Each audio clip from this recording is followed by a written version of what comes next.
332번째 희귀낙락 윤영선 작가전 세 번째 나무처럼 세 번째 이의 세 번째 작품 노벨문학상 수상 연설문 윤영선 작. 집필 시기는 정확히 알 수 없으나 미국에서 귀국한 후인 1994년 1월 컴퓨터에 옮겨졌다. 서 지식인이 가진 특권 중에서 가장 큰 것 중에 하나는 그가 그 시대의 기록자료, 그의 주 임무가 역사를 기술하는 것임을 스스로 또한 사회 체계가 당연한 것으로 받아들이는 우리가 일반적으로 얘기하는 역사학자로 부르는 사람만이 아니라 간주된다는 것이다. 그것은 마치 인간의 원시 시대에 역사에 대한 자의식 없이 그려놓은 동물벽화가 그 시대에 대한 하나의 기록으로 결국은 인간의 기록으로 남게 되는 것과 같다. 지식인은 글을 쓰며 그의 글은 미래 보고학의 문서로 취급될 것이며 그 문서로 말미암아 미래의 인간은 과거를 획득하게 된다. 왜냐하면 하나의 발언 그 자체가 동시에 기록이기 때문이다. 그 기록할 영역에 발을 들여놓을 수 있는 작가 혹은 인문, 사회, 교육, 예술, 종교 등을 담당하는 지식인은 그의 위치를 확고히 하고 싶은 충동을 느낄 것이며 그 방법은 바로 자기의 위치에 대한 확신을 스스로 갖고 또한 은연중에 그러함을 드러내어야 한다. 즉 그들의 말이 진실임을 선포했을 때 진리라는 이름으로 그가 그를 당대의 사회를 비판하고 그 비리를 제시함으로써 쓰는 당위성을 확보하는 것이다. 역사와 사회 혹은 정치에 도전적이면서 적어도 스스로 지식인이라고 자부한다면 비판적이며 끊임없이 미래에 대한 해답을 보여주고 틀린 답을 잡아내야 한다.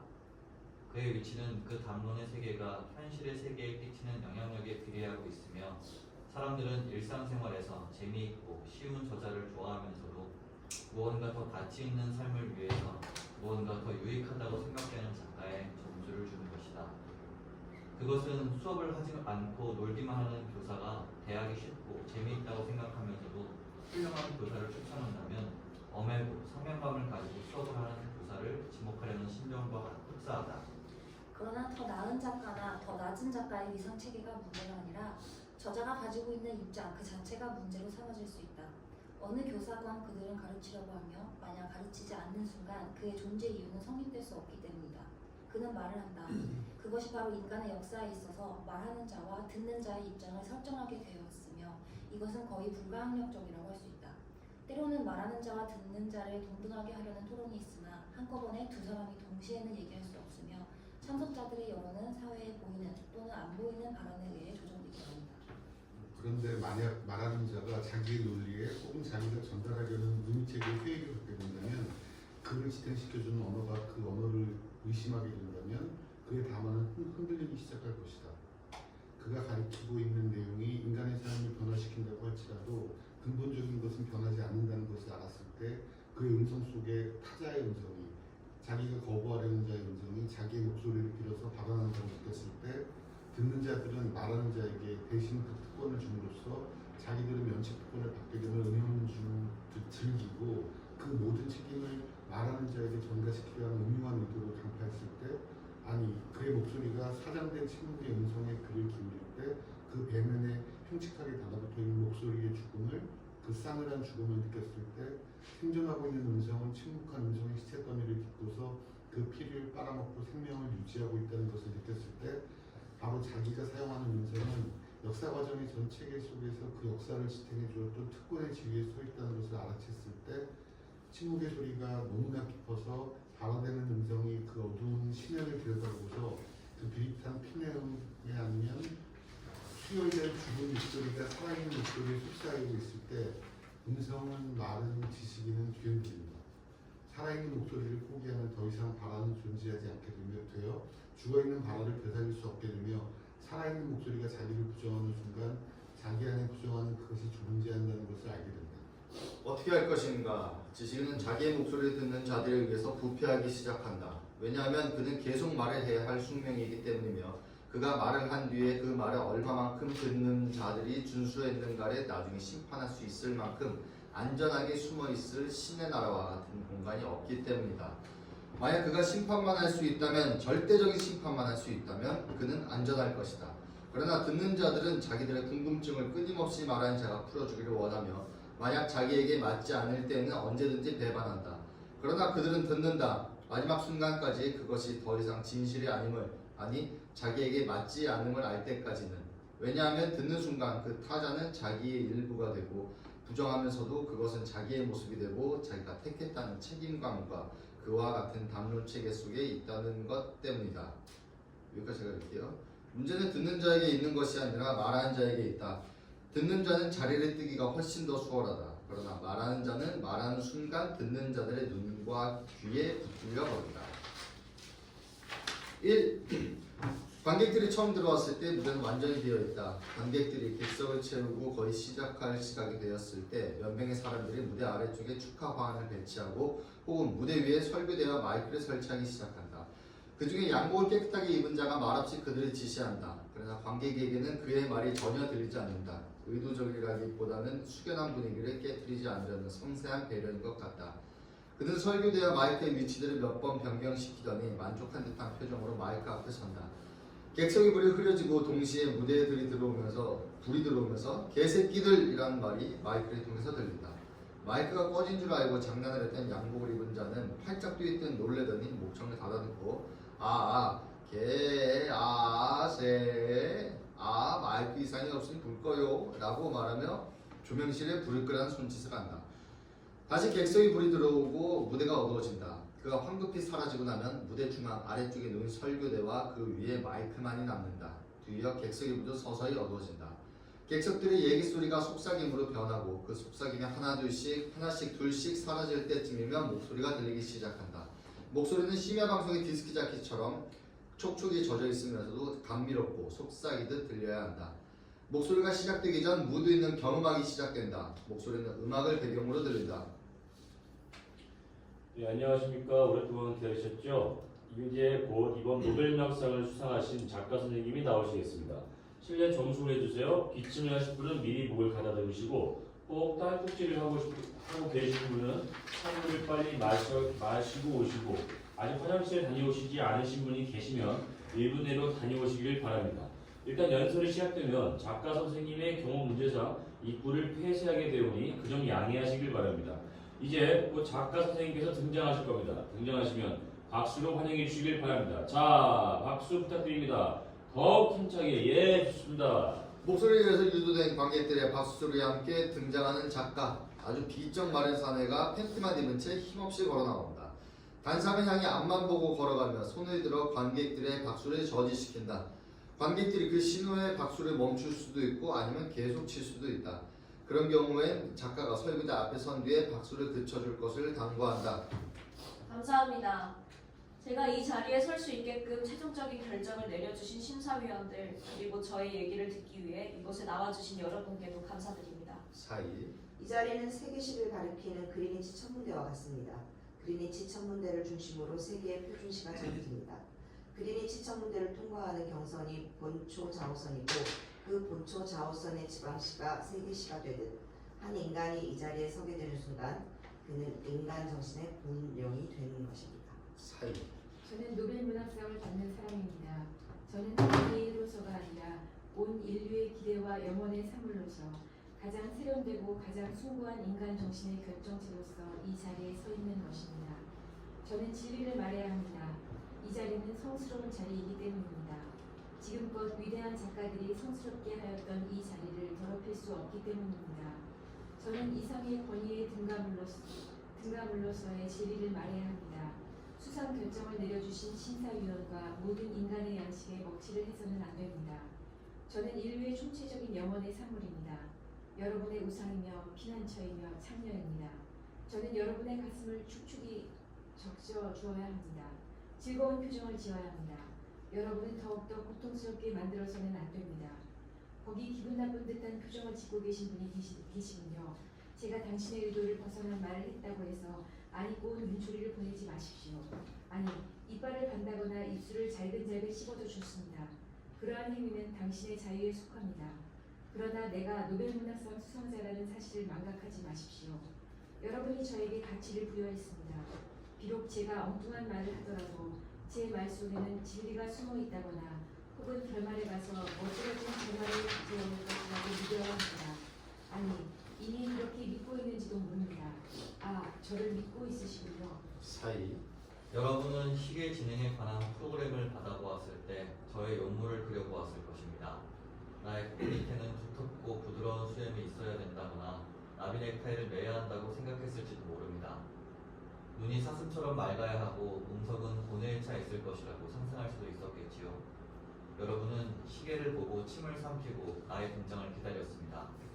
단상의 오른쪽과 왼쪽을 보며 어느 쪽으로 나올까 궁금해하고 식장을 꾸미는 사람들을 가리키며 혹시 저 사람이 그 사람이 아니냐고 옆 사람에게 묻기도 했을 것입니다.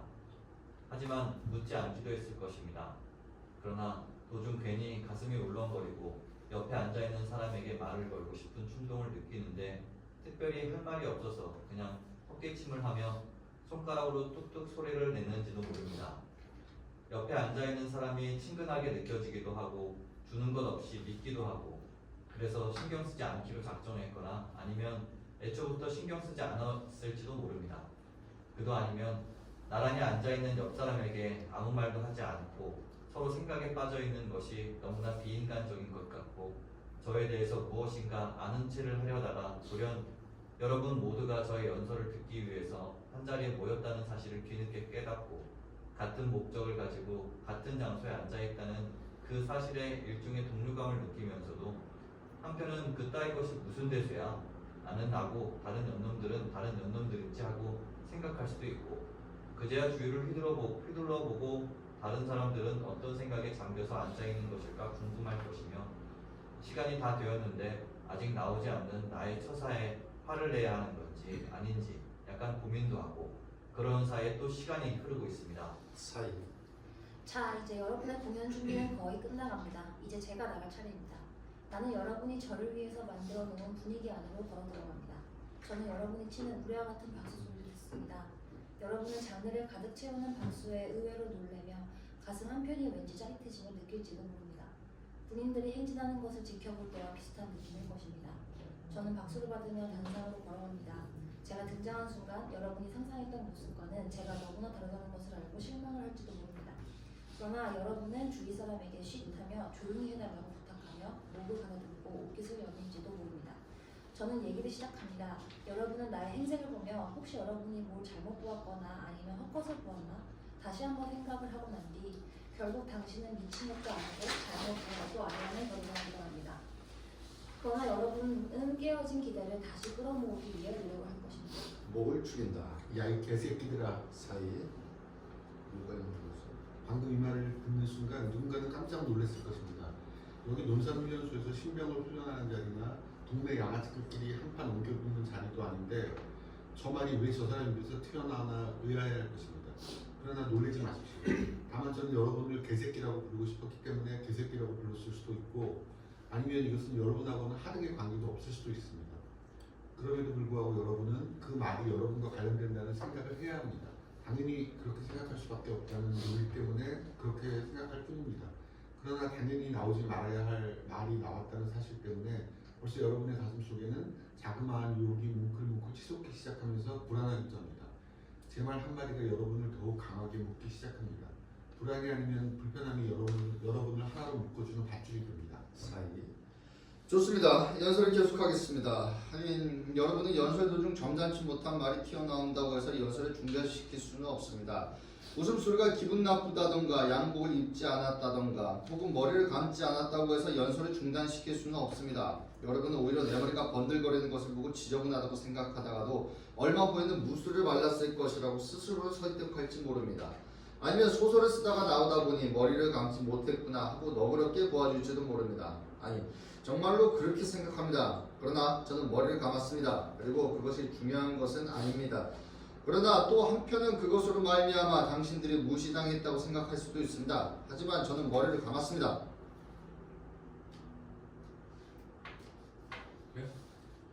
여러분은 노벨 문학상 수상자에 적용되는 법규에 그런 조항을 삽입시키지는 않았습니다. 만약 여러분이 나와의 연설을 중단시키면 나를 뽑아준 심사위원과 더 나아가 인류에 대한 모독입니다. 좋습니다. 기자양반들 사진을 찍으십시오. 이제 신문과 텔레비전에는 저의 모습과 연설문이 기재되고 방영되고 저에 대한 해설이 실리겠지요. 근데 뒤쪽에 조명이 비치자 관객들이 미처 몰랐던 텔레비전이 보인다. 작가가 연설한 장면이 방영되고 있다. 그는 고상한 색의 양복을 입고 단정하게 머리를 매만졌고 우아한 제스처로 연설하고 있다. 그러나 그의 목소리는 들리지 않는다. 텔레비전 잠깐 비춰준 뒤 꺼진다. 저희 부인과 자식들의 사진과 저희 출생지와 생애가 소개되겠지요. 가능하면 멋들어지게 찍어주십시오. 역설가이며 대단한 수면집을 가진 이 시대의 마지막 자유인이라고 저를 평가하는 신문도 있겠지요. 그러나 그런 용어는 피해 주십시오. 그런 말에는 당대의 가치를 한정시키고 다음 세대에는 희망이 없으리라는 부정적인 저희가 숨겨져 있습니다. 최고라든가 최후라는 말을 피해 주십시오. 지금 이 시각 세계의 눈과 귀는 저의 낱말 한마디라도 놓치지 않기 위해 초긴장이 되어 있다는 말도 사용하지 마십시오. 지금 이 시각 사람들은 술에 취해 인사불성이 되어 있고 총탄에 맞아서 죽어가고 있고 비통함에 잠겨 있고 임종 시간이 다가오는지 모른 채 침대에 누워 잡지를 뒤적거리고 있고 변신한 애인의 가슴에 비수를 누리고 있고 새로운 생명이 탄생하고 있고 귓속말로 역사를 거론하고 있습니다. 그리고 지금 나는 달라지게 읽으시면 그리고 지금 나는 이 시각 노벨 수상문 연설을 하고 있습니다. 그렇습니다. 이 점이 매우 중요합니다. 이 자리에 참석하신 신사숙 여러분, 이것은 결코 무시할 수 없는 중요한 사실입니다. 저는 바로 지금 이 자리에 앉아 계신 여러분을 상대로 말을 하고 있습니다만 여러분을 상대로 얘기하고 있는 것은 아닙니다. 저는 지금 장난을 하고 있는 것은 아닙니다. 내가 말을 할 때마다 당신들의 마음속에 있는 또 하나의 입, 나는 그것을 어떻게 불러야 할지 알 수 없습니다. 아니, 발음하는 입이 아니라 그저 하나의 목소리가 나의 말을 따라 섭니다. 여러분 모두는 같은 말을 반복하고 있습니다.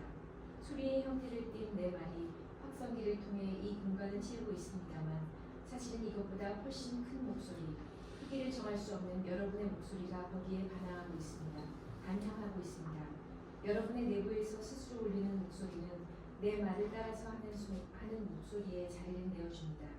그러나 나의 거의 벌거벗은 몸을 본 순간 여러분 내부에서 다른 목소리가 눈을 띕니다.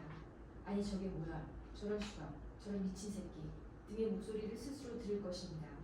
그러나 또 다른 목소리는 가만히 있어봐, 뭔가 있을 거야. 그냥 저렇게 끝날 리가 없어 하고 달랠 것입니다. 두 개의 목소리가 들리는 순간 여러분은 불안해지기 시작합니다. 그 불안을 야기시킨 내가 미워지기 시작합니다.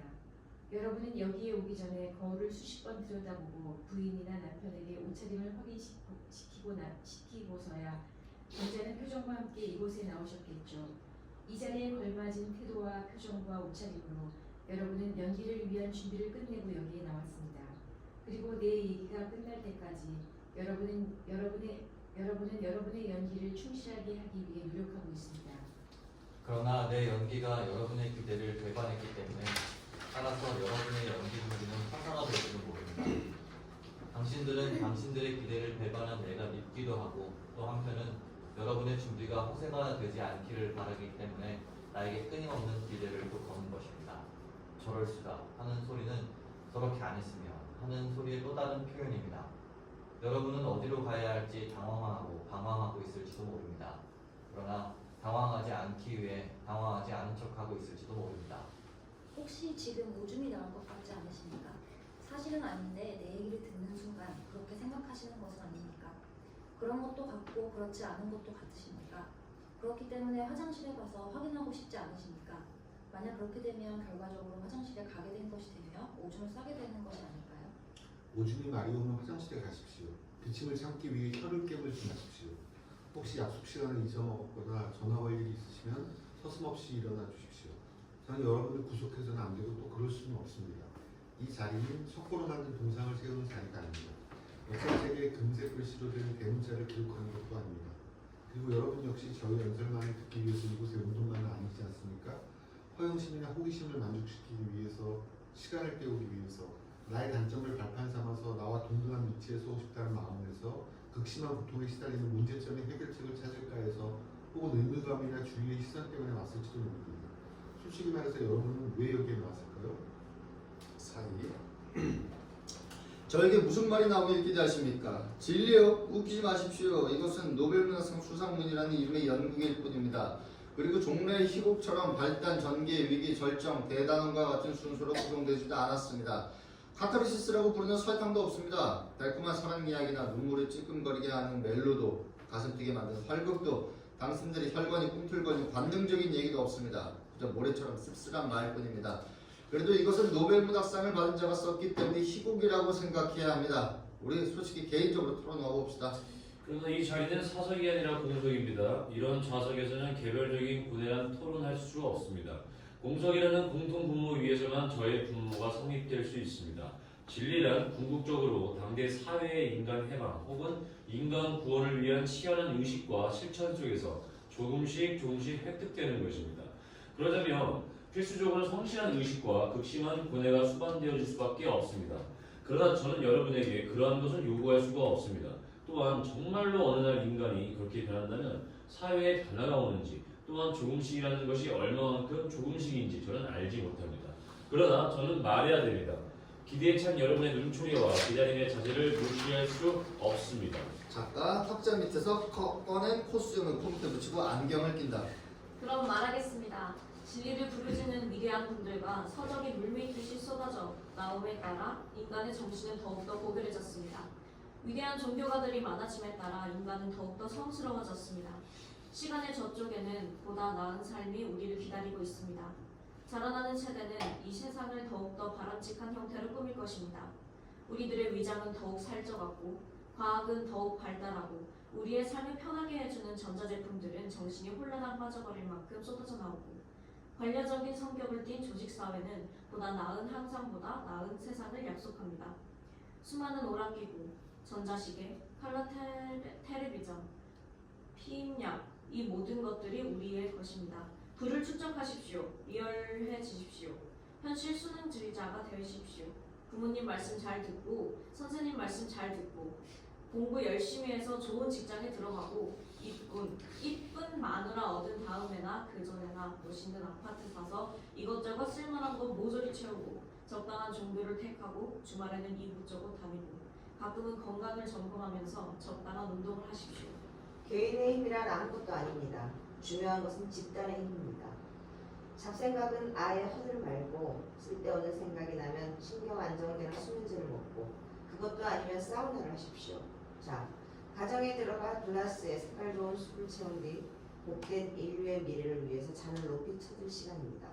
충분한 수면과 알맞은 운동 그리고 충분한 영양분을 취하십시오. 장수하는 비결입니다. 이 세상은 아름다운 곳입니다. 봄이 오면 산이들의 진달래 피고 여름에는 개울에서 물장구 치고 가을에는 비 오듯이 낙엽 지고요. 겨울에는 안방에서 푹 쉬십시오. 이 상을 제정한 노벨이 발명한 다이너마이트는 지금 유용하게 쓰이고 있습니다. 그것은 새끼를 치고 또 새끼를 쳐서 다양하고 위력 있는 것으로 기량 발전되었습니다. 아, 조금만 빨리 그것들이 있었더라면 성지 회복을 부르짖으면서 하느님을 믿지 못하고 부인에게 정조대를 채웠던 십자군에게 승리를 안겨주었을 것을. 능력을 시험해본다는 미명하에 자유로움을 거슬시켜버리는 환웅의 의도를 파악한 호랑이가 음습하고 어두운 그 동굴을 부숴버렸을 것을. 지금 원자폭탄, 수소폭탄, 중성자탄은 세계 평형 유지에 막대한 공헌을 하고 있습니다. 대포나 소총을 가지고 싸우던 것을 원자탄과 비교해 보십시오. 아이들 딱총놀이에 불과합니다. 근래에 조그만 전쟁이나 코웃음 쳐버리십시오. 100사람 죽일 것이 10사람 죽는 것 아닙니까? 그럴수록 여러분이 살아남을 확률이 커지는 것 아닙니까? 다행입니다. 하긴 사망자 중에 여기에 계신 분들이나 제가 낄 리가 있겠습니까? 안심하십시오. 헛생각을 마십시오. 자기가 맡은 일만 열심히 하면 됩니다. 운전수는 승객들이 토큰을 잘 넣나 확인하고 예정된 목적지까지만 안전하게 가면 되는 것이고 승객들은 정숙을 유지하는 가운데 목적지까지 편안하게 가면 되는 것입니다. 교통신경은 교통정리만 잘하면 되는 것입니다. 무슨 걱정이 있겠습니까? 참, 카스테레오에 나오는 음악이 귀에 거슬리면 귀를 막거나 차에서 내리시면 됩니다. 이것은 여담입니다만 사내에서는 금연이 없고 운전수와는 잡단 금지위원이 민주심의 긍지를 가지고 각자가 알아서 행동해 주십시오. 지금까지 말했던 것은 진리라는 이름으로 행해진 것입니다. 제가 이 자리에서 말한 것은 모두가 진실입니다. 왜냐하면 노벨문학상 수상문은 진실로 가득 차 있고 여기는 노벨문학상 수상문을 발표하는 자리이다. 고로 이 자리에서 말하는 것은 모조리 진리이다. 그러나 제가 진리라고 말한 것을 여러분은 부정하여야 합니다. 결론에 도달해서 멋들어지게 반전을 하리라는 희망을 버리십시오. 안심하지 마십시오. 나의 영절에 매료되어 모든 것을 망각하지 마십시오. 눈물을 짜고 감격하여 감정의 늪에 빠지지 마십시오. 나의 단점을 단점으로 받아들이십시오. 박수를 보내지 마십시오. 심사위원들이 최종적인 결정을 하는 사람들이 아닙니다. 자기 말만이 옳다고 주장하는 자는 계집을 꼬시는 치안과 교사와 장교와 성직자와 아버지와 장사치와 독재자들 뿐입니다. 그리고 이렇게 말하는 나는 바로 악마의 화신입니다. 나는 이 세계를 멸망의 구렁텅이로 몰아넣기 위해 노벨문학상을 받는 자리까지 왔으며 그럼에도 이 자리를 더럽히는 악마입니다. 나를 믿지 말라. 너희들이 나를 어떻게 아느냐? 너희들은 공적인 인물로서 나에게 쓰여진 가면을 보고 있다. 육체도 아니고 정신도 아닌 이 목소리 너희들은 어떻게 믿을 수 있느냐? 너희들은 종교적 감수성은 둔화되고 관능의 독소는 너희들의 아랫배를 갉아먹고 있으며 너희들의 심장이 피는 식어가고 허팝과리는 수은과 매연과 폐수로 썩어갈 것이다. 나는 악마다. 야이 씨팔놈들아, 이제 알아먹을 때도 됐잖아. 괜찮다. 먹어라. 금단의 사과이건 뇌물이건 굴러다니는 사내건 기집이건 기회만 있으면 공짜면 눈에 보이는 것은 다 먹어라. 야 이 개새끼들아, 내 몸뚱아리를 보여줄까? 이 번드르르한 양복 밑에 감춰둔 내 몸뚱아리를 보여줄까? 자, 이제 나는 옷을 벗는다. 잠깐 팩트리 집어던진다. 이 가련한 인간들아, 나와 하등 다를 바 없는 똑같이 생겨 처먹은 새끼들아. 벗어보았자 볼 것도 없는데도 내가 옷을 벗는다니까 지레 법을 먹고 도망치려는 이 개새끼들아. 나야. 물을 마신다. 점잖은 목소리로. 이것을 문학이라고 주장하는 것은 그 안에서만 미친 것이 어느 정도 허용되기 때문이며 문학은 우리로부터 인해의 것을 간주시되기 때문입니다.